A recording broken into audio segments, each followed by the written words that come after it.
যে নারী রান্না করার সময় তিনটি কাজ করবে ওই নারীর কপাল খুলে যাবে। আল্লাহ পাক রব্বুল আলামিন ওই নারীকে সম্পদশালী বানিয়ে দিবেন। আল্লাহ পাক রব্বুল আলামিন ওই নারীর ঘরে বরকত নাজিল করবেন। ওই নারীর ঘরে আল্লাহ পাক রব্বুল আলামিন রহমত নাজিল করবেন। অনেক মা বোনেরা এখন কিন্তু সংসারের ভিতরে সুখ চান, শান্তি চান, ঘরের ভিতরে রহমত চান, বরকত চান। তারা কিন্তু অবশ্যই এই তিনটি কাজ করবেন। দেখবেন আপনার ঘরের ভিতরে শান্তি আসবে এবং আপনার রান্না সুস্বাদু হবে এবং আপনার রান্না যারা খাবে তারাই আপনার প্রশংসা করবে। এজন্য আমরা এই তিনটি কাজ করব।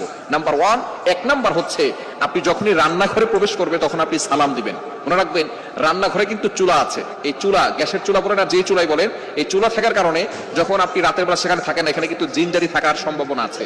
এই জন্য যখনই আপনি রান্নাঘরে ঢুকবেন তখনই সর্বপ্রথম 1 নাম্বার কাজ করবেন, সালাম দিবেন, আসসালামু আলাইকুম ওয়া রাহমাতুল্লাহ। কেউ থাকুক আর না থাকুক, ঘরে যখনই প্রবেশ করবেন, যদি ঘরে কেউ নাও থাকে তারপরে সালাম দিবেন, কারণ ঘরের ভিতরে অনেক সময় শয়তান থাকে। আপনার সালাম দেওয়ার কারণে সেই শয়তান সেখান থেকে বের হয়ে যাবে। শয়তান আপনার ঘরের ভিতরে আর